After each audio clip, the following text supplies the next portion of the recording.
കേരള നിയമസഭയുടെ ബജറ്റ് സമ്മേളനത്തിന് തുടക്കം. ഗവർണർ രാജേന്ദ്ര വിശ്വനാഥ് ആർലേക്കറുടെ നയപ്രഖ്യാപന പ്രസംഗത്തോടെയാണ് സമ്മേളനം ആരംഭിച്ചത്. പ്രജിത്ത് മോഹനൻ ചേരുന്നു. പ്രജിത്ത്, വിവരങ്ങൾ.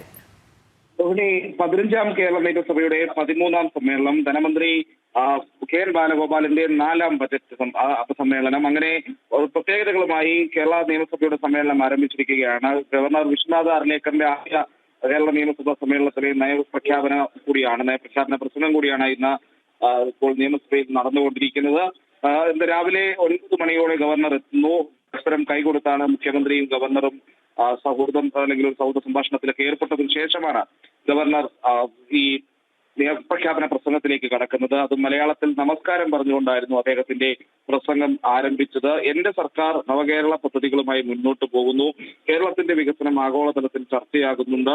ഡിജിറ്റൽ ഡിവൈഡ് ഒഴിവാക്കാനുള്ള പ്രവർത്തനങ്ങളുമായി മുന്നോട്ട് പോകുന്നു. അതോടൊപ്പം തന്നെ ഈ ഉരുൾപൊട്ടൽ ദുരന്തത്തിൽ ഉണ്ടായിട്ടുള്ള എല്ലാവരെയും സംരക്ഷിക്കുമെന്നും അവർക്ക് 1 വർഷത്തിലുള്ള അവരുടെ പുനരധിവസിപ്പിക്കുമെന്നുള്ള പ്രഖ്യാപനവും ഗവർണർ നയപ്രഖ്യാപന പ്രസംഗത്തിലൂടെ നടത്തി. ഒപ്പം കേന്ദ്ര സർക്കാരുമായി ചേർന്ന് നടപ്പിലാക്കുന്ന പദ്ധതികളെ പറ്റിയും കൃത്യമായി പറയുന്നുണ്ടായിരുന്നു. കേന്ദ്രവുമായി ചേർന്ന ദേശീയപാത വികസനം പുരോഗമിക്കുകയാണ്. കാലാവസ്ഥാ വ്യതിയാനത്തിനും കേന്ദ്ര സഹായത്തോടെ പദ്ധതികൾ ഉണ്ടാകും. ദാരിദ്ര്യ നിർമ്മാർജ്ജനത്തിന് സർക്കാർ മുൻഗണന നൽകും. 64,006 അതിദരിദ്രരെ കണ്ടെത്തിയിട്ടുണ്ട്. ഇവരുടെ പ്രശ്നങ്ങൾ പരിഹരിക്കാനുള്ള നടപടി ആരംഭിച്ചിട്ടുണ്ട്. എല്ലാവർക്കും പാർപ്പിടം ഉറപ്പാക്കും. കരിക്കുലം നവീകരണം ചരിത്രമായി.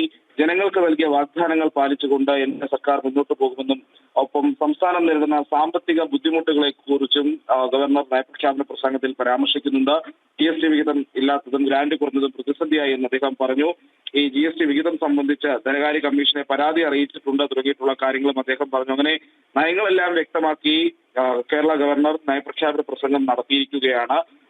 നമ്മൾ മുൻപ് പറഞ്ഞ ഈ ഗവർണറും മുൻ ഗവർണറും മുഖ്യമന്ത്രിയും തമ്മിൽ കണ്ടാൽ മുഖം കൊടുക്കാത്ത സാഹചര്യങ്ങൾ പോലും ഉണ്ടായിരുന്ന ഒരു സമയത്ത് നിന്നാണ് പുതിയ ഗവർണർ ആദ്യ നയപ്രഖ്യാപന പ്രസംഗത്തിൽ കൃത്യമായി അതിനെത്തുമ്പോൾ മുഖ്യമന്ത്രിയുമായി സൗഹൃദ സംഭാഷണത്തിൽ ഏർപ്പെട്ടുകൊണ്ട് പോകുന്നത്. മറ്റു മന്ത്രിമാരെയൊക്കെ തോളിൽ തട്ടി ഒരു സ്നേഹപ്രകടനമൊക്കെ നടത്തുന്ന കാഴ്ചയും നമ്മൾ കണ്ടു. അങ്ങനെ നയപ്രഖ്യാപന പ്രസംഗം തുടരുകയാണ്. എല്ലാവർക്കും സുരക്ഷ ഉറപ്പാക്കാനും എല്ലാവർക്കും വികസനം ഉറപ്പുവയ്ക്കാനും എല്ലാം സർക്കാർ പ്രതിജ്ഞാബദ്ധമാണ്. അത്തരം നടപടികളുമായി മുന്നോട്ട് പോകുമെന്നുള്ള കാര്യവും അദ്ദേഹം ഈ നയപ്രഖ്യാപന പ്രസംഗത്തിലൂടെ വ്യക്തമാക്കി. ശരി പ്രജിത്ത്, ശാലിനിയിലേക്ക് കൂടി പോകുകയാണ്. ശാലിനി, നയപ്രഖ്യാപന പ്രസംഗത്തിന്റെ ഉള്ളടക്കം നമുക്ക് എങ്ങനെ വിലയിരുത്താം? നമുക്കറിയാം, വയനാട് പുനരധിവാസവുമായി ബന്ധപ്പെട്ട പരാമർശങ്ങൾ ഉണ്ടായിരുന്നു, സഹകരണ മേഖല, അതോടൊപ്പം തന്നെ സാമ്പത്തിക തകർച്ച. ഇതെല്ലാം ഗവർണർ നയം വ്യക്തമാക്കിക്കൊണ്ട് തന്നെയാണ് മുന്നോട്ട് പോകുന്നത്. എങ്ങനെ നമുക്ക് ഇതിനെ വിലയിരുത്താം?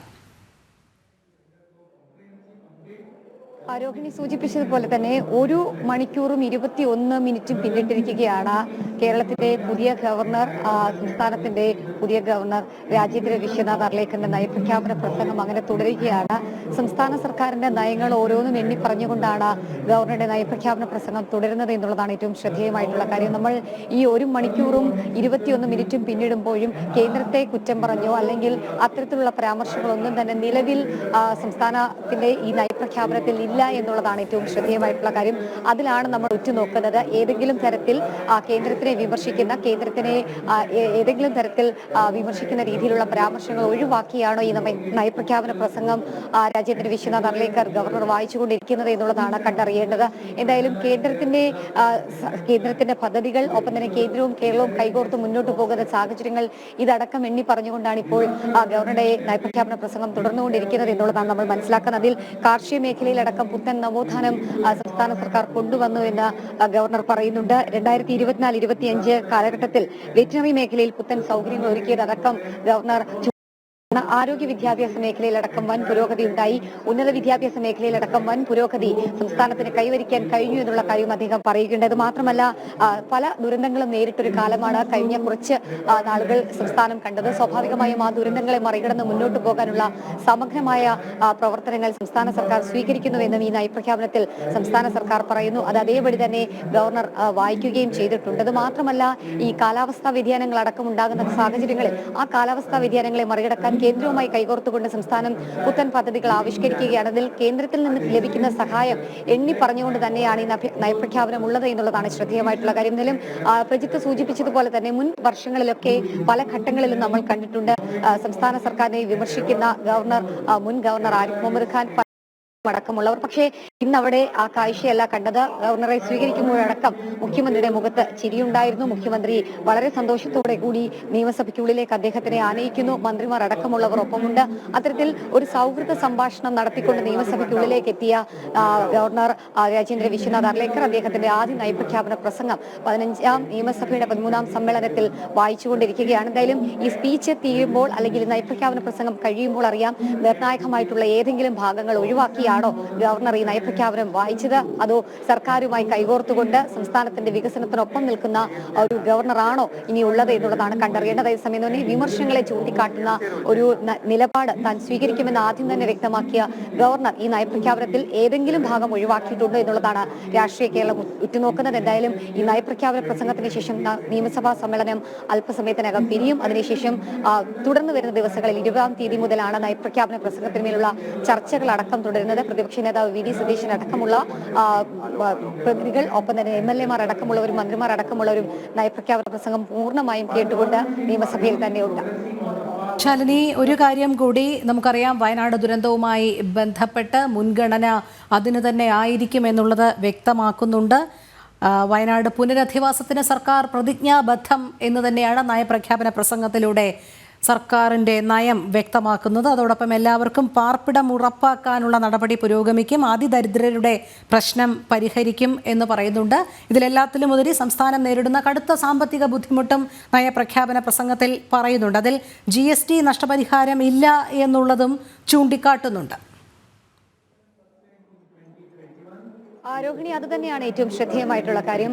പല വികസന നേട്ടങ്ങൾ എണ്ണി പറയുന്നതോടൊപ്പം തന്നെ കേന്ദ്രത്തിൽ നിന്ന് അടക്കം ഈ ഒരു സാമ്പത്തിക പ്രതിസന്ധി സംസ്ഥാനം നേരിടുമ്പോൾ ലഭിക്കേണ്ട ചില കണക്കുകൾ അടക്കമുള്ള കാര്യങ്ങൾ അദ്ദേഹം സൂചിപ്പിക്കുന്നുണ്ട്. അതിൽ ഏറ്റവും പ്രധാനപ്പെട്ട കാര്യം ഈ ഗ്രാന്റ് ലഭിക്കുന്ന കാര്യം, ഒപ്പം തന്നെ GST വിഹിതം അടക്കമുള്ള കാര്യങ്ങളാണ് പ്രതിപാദിച്ചു പോയിട്ടുള്ളത് എന്നുള്ളതാണ് ഏറ്റവും ശ്രദ്ധേയമായിട്ടുള്ള കാര്യം. അതുമാത്രമല്ല, രോഹിണി സൂചിപ്പിച്ചതുപോലെ തന്നെ ദുരന്തങ്ങൾ നേരിട്ടൊരു നാടാണ്. ഉയർത്തെഴുന്നേൽപ്പിന്റെ പാതയിലാണ് സംസ്ഥാനം മുന്നോട്ട് പോകുന്നത്. സ്വാഭാവികമായും ആ കാലഘട്ടത്തിൽ വേണ്ട നടപടികൾ, നയങ്ങൾ അത് സംസ്ഥാനം വ്യക്തമാക്കുകയാണ്. ഒപ്പം തന്നെ വയനാട് ദുരന്ത പശ്ചാത്തലത്തിലാണ് ഈ ഒരു നിയമസഭാ സമ്മേളനം ചേരുന്നത്. ആ നിയമസഭാ സമ്മേളനത്തിൽ ഏറ്റവും കൂടുതൽ പ്രാധാന്യം നൽകുന്നതും നയപ്രഖ്യാപനത്തിൽ പ്രാധാന്യം നൽകുന്നതും വയനാട് ദുരന്തവും അതിനുശേഷമുള്ള അതിജീവനം തന്നെയാണ്. ടൗൺഷിപ്പ് അടക്കമുള്ള കാര്യങ്ങൾ 1 വർഷത്തിനകം പൂർത്തീകരിക്കുമെന്നുള്ളതാണ് ഈ നയപ്രഖ്യാപനത്തിൽ മുഖ്യമന്ത്രി അടക്കമുള്ളവരുടെ സാന്നിധ്യത്തിൽ ഈ നയപ്രഖ്യാപന പ്രസംഗത്തിൽ ചൂണ്ടിക്കാട്ടുന്നത്. മാത്രമല്ല, കേന്ദ്രവുമായി ചേർന്നുകൊണ്ട് ദേശീയപാത വികസനം സംസ്ഥാനം പൂർത്തീകരിച്ചുകൊണ്ടിരിക്കുകയാണ് എന്നും അദ്ദേഹം പറയുകയുണ്ടായി. ഇത് മാത്രമല്ല, കാലാവസ്ഥാ വ്യതിയാനത്തിന് കേന്ദ്ര സഹായത്തോടുകൂടി പദ്ധതികൾ നടപ്പിലാക്കുമെന്നും ഈ നയപ്രഖ്യാപന പ്രസംഗത്തിൽ ചൂണ്ടിക്കാട്ടുന്നുണ്ട്. ദാരിദ്ര്യ നിർമ്മാർജ്ജനത്തിന് സംസ്ഥാനം പ്രഥമ പരിഗണന നൽകുകയാണ് എന്നുള്ളതാണ്. ഏകദേശം 6406 അതിദരിദ്രരെ സംസ്ഥാനം കണ്ടെത്തിയിട്ടുണ്ട്. അതിനു വേണ്ടിയിട്ടുള്ള നടപടികൾ, ഒപ്പം തന്നെ എല്ലാവർക്കും പാർപ്പിടം, എല്ലാവർക്കും ഇന്റർനെറ്റ് എന്നുള്ള നടപടി അത് സംസ്ഥാനം സ്വീകരിക്കുകയാണ്. അതിനു വേണ്ടിയിട്ടുള്ള നടപടികൾ സർക്കാർ തലത്തിൽ പുരോഗമിച്ചുകൊണ്ടിരിക്കുന്നു എന്നും ഈ നയപ്രഖ്യാപന പ്രസംഗത്തിൽ സർക്കാർ നയം വ്യക്തമാക്കുന്നുണ്ട്. ഒപ്പം തന്നെ ജനങ്ങൾക്ക് നൽകിയ വാഗ്ദാനങ്ങൾ 1ഉം 2ഉം പിണറായി സർക്കാർ അധികാരത്തിലേറിയപ്പോൾ നൽകിയിട്ടുള്ള വാഗ്ദാനങ്ങൾ ഓരോന്നായി പാലിക്കപ്പെടുകയാണ് എന്നുള്ളതാണ് നയപ്രഖ്യാപനത്തിൽ സർക്കാർ ചൂണ്ടിക്കാട്ടുന്നത്. കരിക്കുലം നവീകരണം അടക്കമുള്ള കാര്യങ്ങൾ വിദ്യാഭ്യാസ മേഖലയിൽ സമഗ്ര മാറ്റത്തിന് സാക്ഷ്യം വഹിച്ചിട്ടുണ്ട് എന്നുള്ളതും ഈ ഒരു നയപ്രഖ്യാപനത്തിൽ ചൂണ്ടിക്കാട്ടുന്നു. ഒപ്പം തന്നെ GST വിഹിതം അടക്കമുള്ള കാര്യങ്ങളിൽ എണ്ണി പറഞ്ഞുകൊണ്ടാണ് ഈ ഒരു നയപ്രഖ്യാപനം നടക്കുന്നത്. എന്തായാലും അല്പസമയത്തിനകം നയപ്രഖ്യാപന പ്രസംഗം പൂർത്തീകരിക്കും എന്നുള്ളതാണ് നമുക്കിപ്പോൾ ലഭ്യമാകുന്നത്. എന്തായാലും 1 മണിക്കൂറും 27 മിനിറ്റും പിന്നിടുന്നു രാജേന്ദ്ര വിശ്വനാഥ് അർലേക്കർ സംസ്ഥാനത്തിന്റെ പുതിയ ഗവർണറുടെ നയപ്രഖ്യാപന പ്രസംഗം. ശരി ശാലിനി, കേരള നിയമസഭയുടെ ബജറ്റ് സമ്മേളനത്തിന് തുടക്കം ഗവർണർ രാജേന്ദ്ര വിശ്വനാഥ് അർലേക്കറുടെ നയപ്രഖ്യാപന പ്രസംഗത്തോടെയാണ് സമ്മേളനം ആരംഭിച്ചത്. നയപ്രഖ്യാപന പ്രസംഗം ഇപ്പോഴും പുരോഗമിക്കുകയാണ്. ശാലിനിയും പ്രജിത് മോഹനനുമാണ് വിവരങ്ങൾ നൽകിയത്.